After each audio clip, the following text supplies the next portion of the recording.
ไม่จะจ่า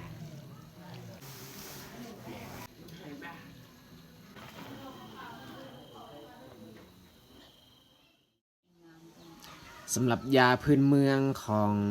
ชนบทเฮาวิธีแก้เจ็บกระเพาะเนาะเฮาสิผสมใส่กันอันนี้ก็แมนพุ่งอันเม้นเนาะพุ่งเม้นเฮาตัดแล้วส่วนอันนี้แมนน้ำผึ้งแล้วก็ในแก้วอันนี้แมนเหล้ากับบัวลายเหลือหน่อยนึงเฮาสิผสมใส่กระตุกน้อยอันนี้ผสมใส่กันใส่เหล้าใส่น้ำผึ้งแล้วก็กระเพาะเม่นหรือว่าพุ่งเม่น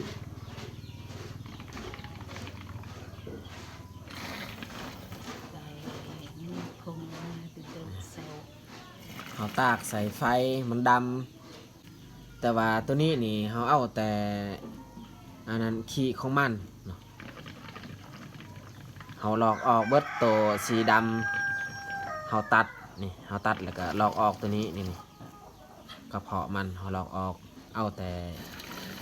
หญ้าที่มันกินหรือว่าหากไม้ที่มันกินตัวนี้แหละตัวเป็นยา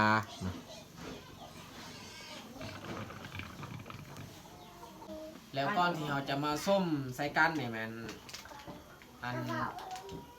ขี้เม็ดอันนี้เราต้องตัดเป็น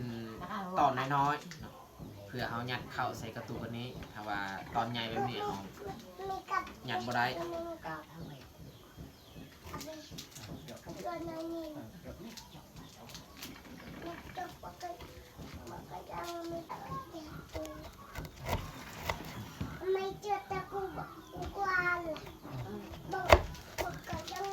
บ่ฮู้ว่ามันกินยังแน่เข้าไป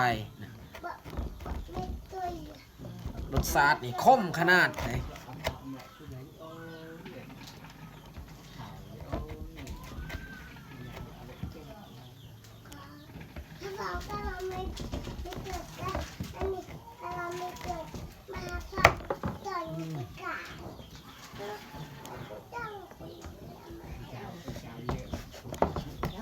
แข็งขนาด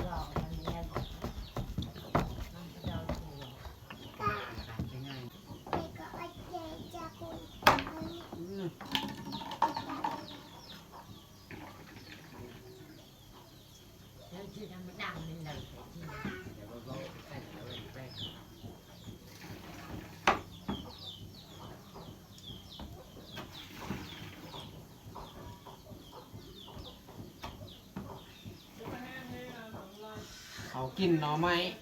ตอนเที่ยงบางทีรู้สึกว่าฮ้อนอะไรฮ้อนกระเพาะก็เลย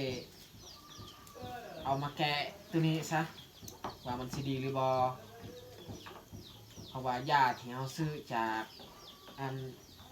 ห้างก็เขากินแล้วมันบ่ดีส่วนเขากินมันดีแต่ว่าเมื่อโดนๆมันก็เป็นคืนอีกก็เลยลองใส่สูตรนี้ซะนี่เรียบร้อยมาตัดอยากใส่กระตุกตัวนี้ยานมาเต็มกระตุกเลยแล้วแหละ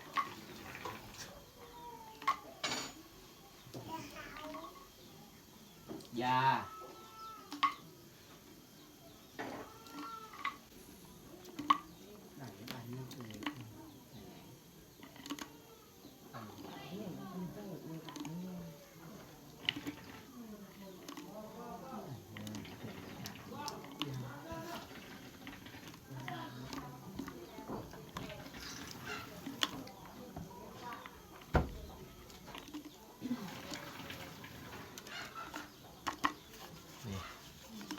สำนีแหละ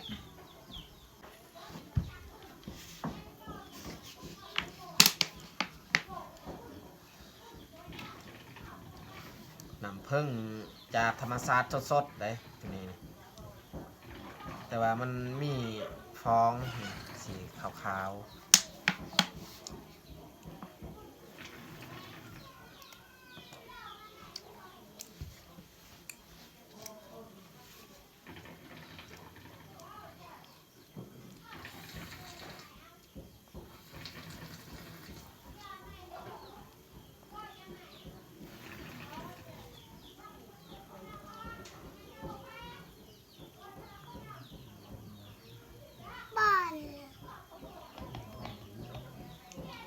สำนี้แหละเอาใส่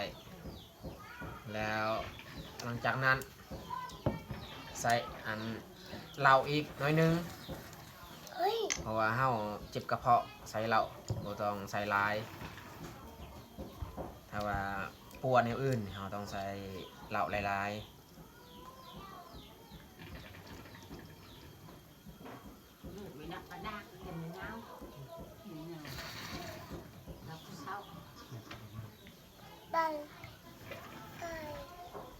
โอ้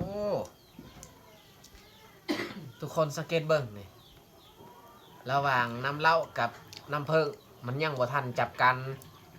เหล้ามันยังอยู่เทิงน้ำผึ้งนี่ยังอยู่นุ่มเราต้องสั้นให้มันเข้ากันปิดคาไว้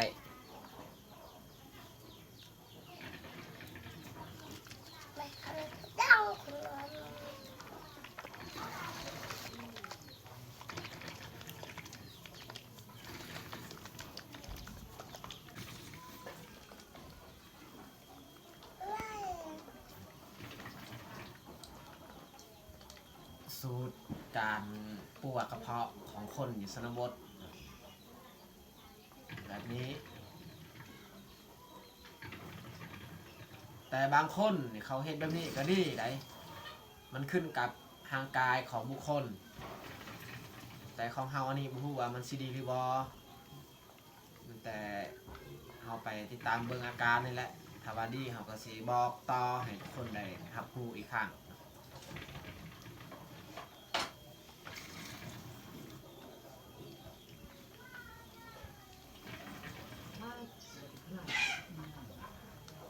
ใส่ไว้ตอนแรกจึงคอยเอามากินให้ระหว่างอันพุ่งเม็ดเหล้าแล้วก็น้ำผึ้งมันจับกันประมาณ 3-4 ชั่วโมงจึงคอยเอามากินกินก็บ่แม่นเฮาสิกินเบิดกินหลายคาบได้ตัวนี้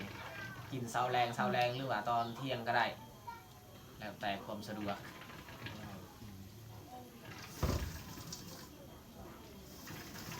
ตัวนี้เงินไว้อีกน้ำผึ้ง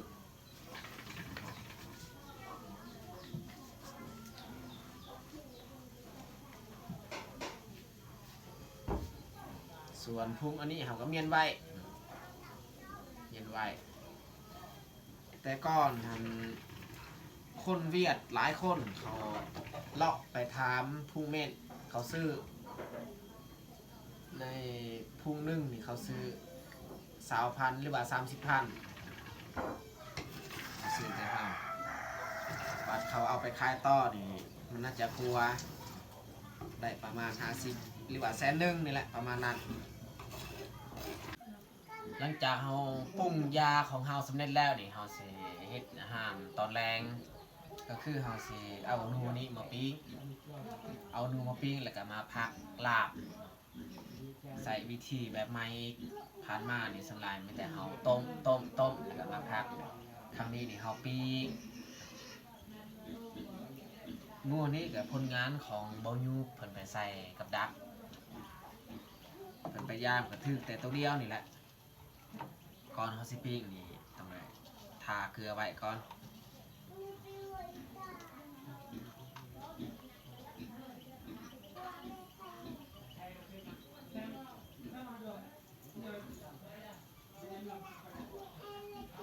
ทาสำได้สำนึง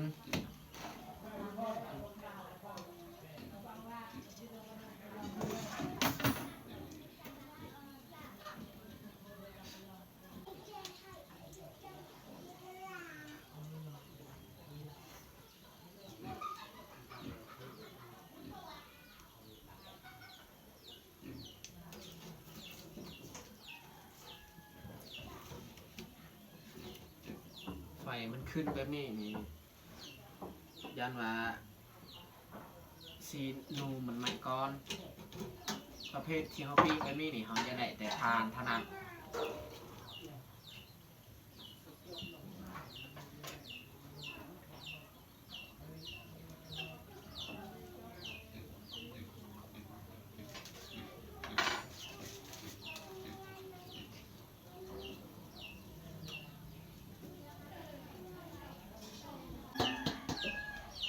เอาพาดหม้อมาปกไว้เพื่อมันส่งความร้อนแห้ง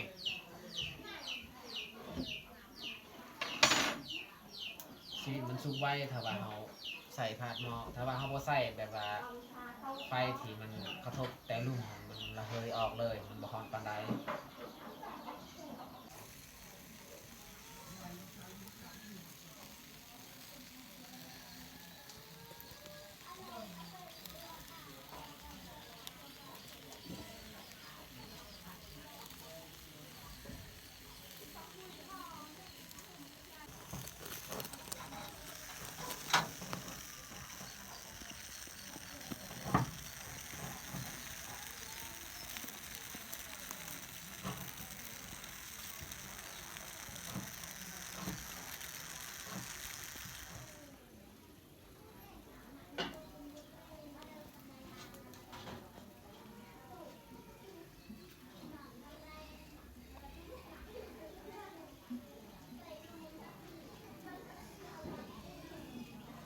อันนี้ตับนี่เขาดึงออกเลยถ้าว่าเขาปิ้งมันไหมถ้าว่ามันไหมเขาก็บ่ได้กิน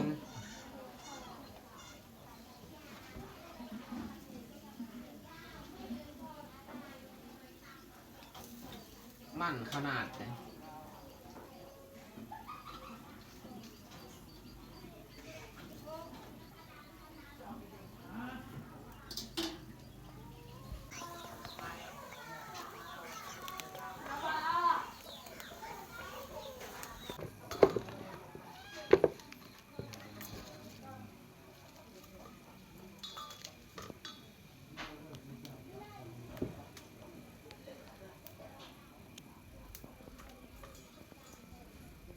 บ้านเราเชี่ยวไปเท่านูที่เขาปิ้งก็สุกแล้วเอาออกเลยแต่มาพักหรือว่าตัดเป็นตอนเอามาเผ็ดมาปิ้งต่ออีกน้อยเจ้าลงไปอีก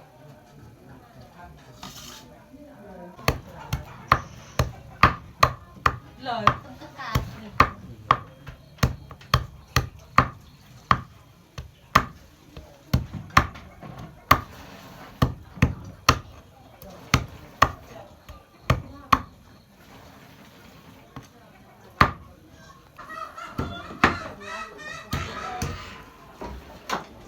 ลันเช้าเนี่ยอยากกินแต่ว่าตับเขาก็ให้แล้วให้เรากินซีนที่เขาปิ้ง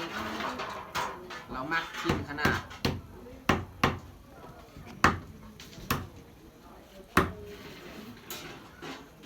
ตับมันเบิดแล้วอันนี้เขาผัดแต่ซีน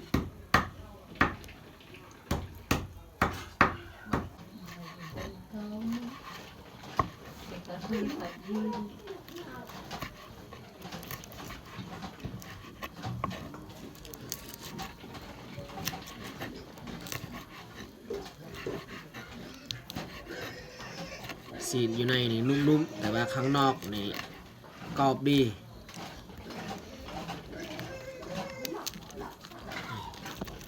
ก็ไอ้ละเกา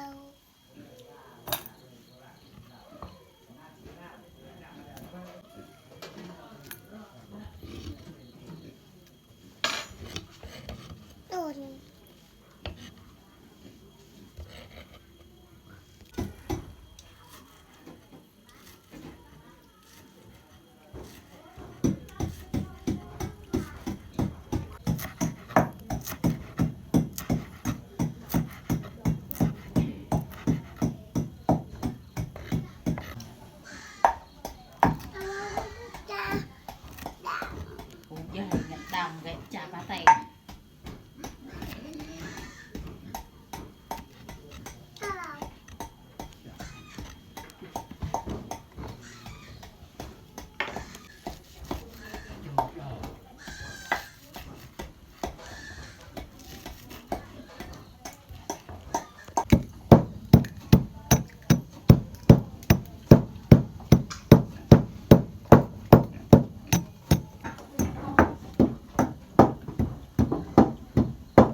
Mẹ ra không thấy cái thảo เปล่า ra cái thao không thấy อืม cứ mấy đó cá vào đuôi tụ mấy đào đuôi hàng tàu bởi เรียบร้อยเฮาเตรียมเครื่องปรุงสำหรับอันเครื่องปรุงที่เฮาใส่ก้อยนูคา ấy tàu đào đi đại tàu ข้าวคั่วแล้วก็ฮอร์โมนหอมจีนหอมปอมผักหอมหอมบัวแล้วก็มะเขือดิบส่วนอีกมะเขือแห้งอันนี้ bàn ใส่อีกสำนี้แหละเพราะว่ามีมะเขือดิบพร้อมก้อยเกลือกับเป็น về มะกอ mình น xài pha đèn nha แล้วก็จะมาจาก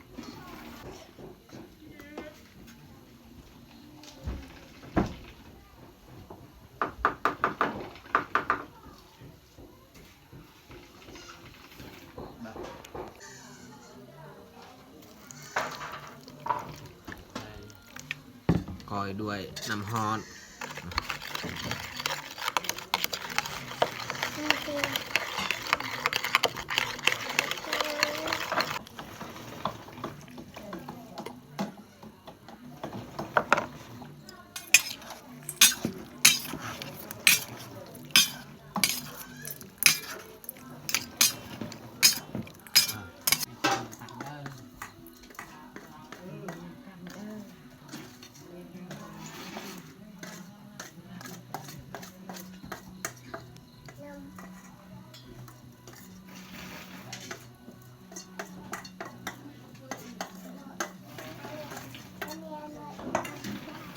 เขาลนอันนี้ก่อน ส่วนผักหอมนี่ใส่น้ำลังจะน้อยถ้าว่าเราคนตลอดผักหอมมันตายแบบว่ามันบ่น่ากินนะ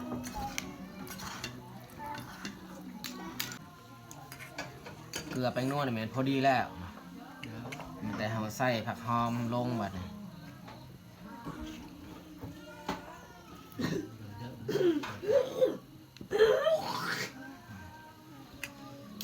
เผ็ดดิบ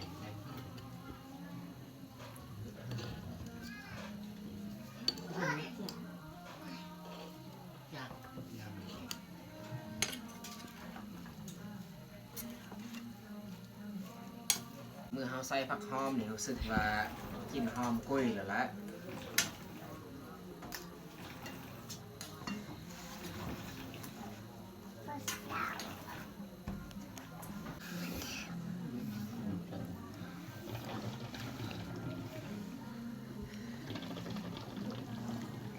เรียบร้อยเอาผสมก้อยนู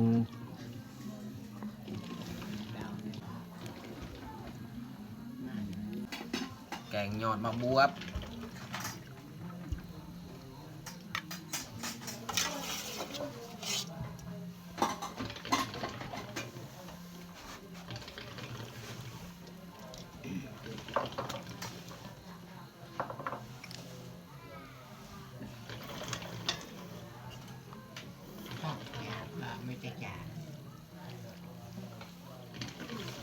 ส่วนในหม้อนี้จงไว้ให้น้องแยกเพราะว่าน้องแยกยังบ่ทันมา ๆ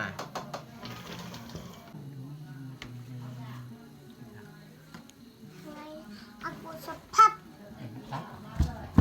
แล้วก็เจ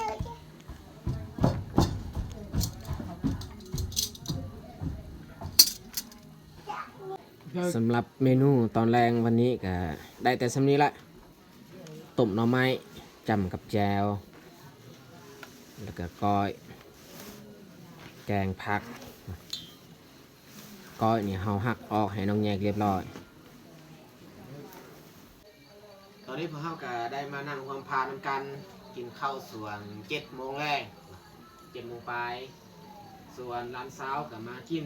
ข้าวนำพวกเฮาเพราะว่าบ่าวยึงกับเมียนี่ลงเมืองเขานอนอยู่เมือง ก็เลยร้านเช้านี่กินข้าวนำเฮาเอามากินข้าวแรงน้ำกันกินน้องแยกนี่ออกหากินยังบ่ทันมา หนัก ย่านเป็นหนัก ยังไงนะแต่ว่ามันนาน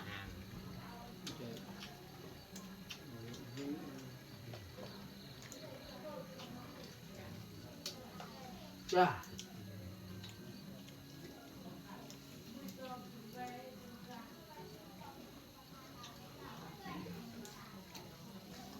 เนี่ยเชื่อไปนะประมาณ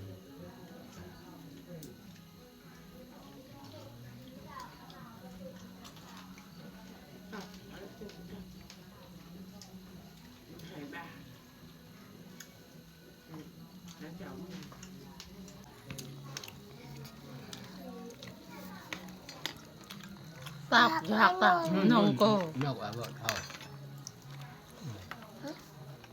เน็ตบริกกลับไปเลยแบบเห็นอาหารหน่อย ทำไมกูเนี่ย เริ่มจะดัง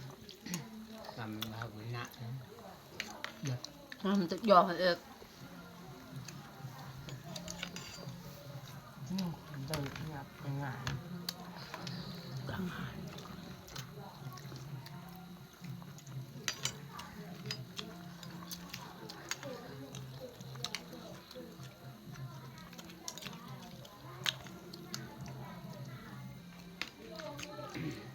พอจะมั่งไง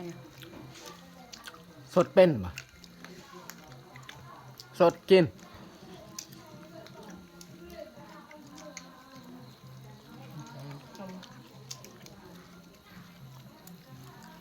เจ้า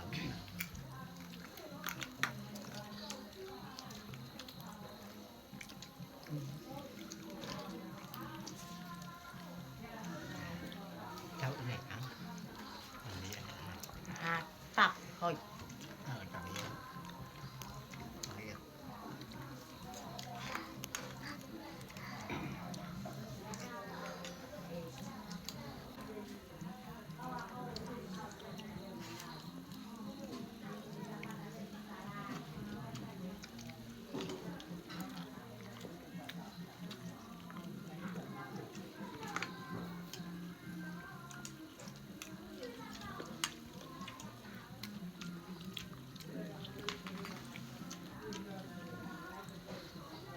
แซ่บคักตัวนี้ปล่อยหนูแถวปีกแซ่บแซ่บกว่าข้าวต้ม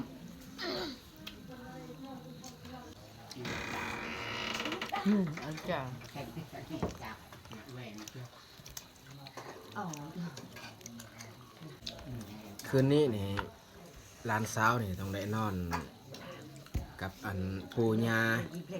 เพราะว่าพ่อแม่นี่บ่อยู่แล้ว เอาไปเป็นจับ มื้อนี้แหละเฮาเห็นร้านเช้านี่กินข้าวหลายกว่าช่วงที่พ่อกับแม่ยังอยู่บ้าน เยอะจังไอ้ ช่วงพ่อกับแม่ยังอยู่บ้านนี่ส่วนหลายเราบ่ได้กินเลยบ่ได้นั่งกินกับพ่อแม่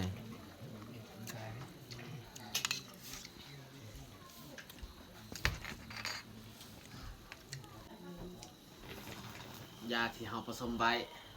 ตอนนี้เฮาก็สามารถกินแล้วตั้งแต่เฮาส้มไว้บางทีก็น่าจะได้3 ชั่วโมงกว่าแล้ว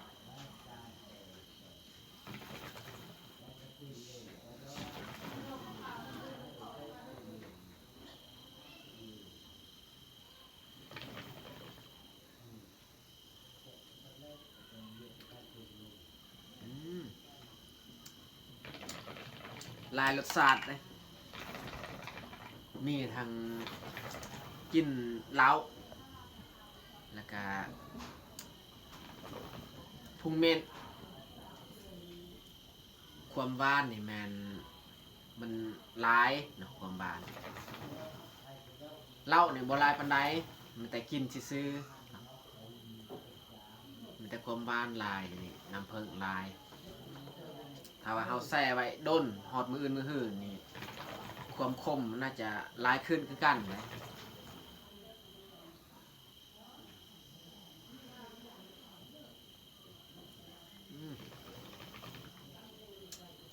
กินมือละนิดมือละน้อยเรากินเท่าน้อยเท่าน้อย เก็บไว้บัดนี้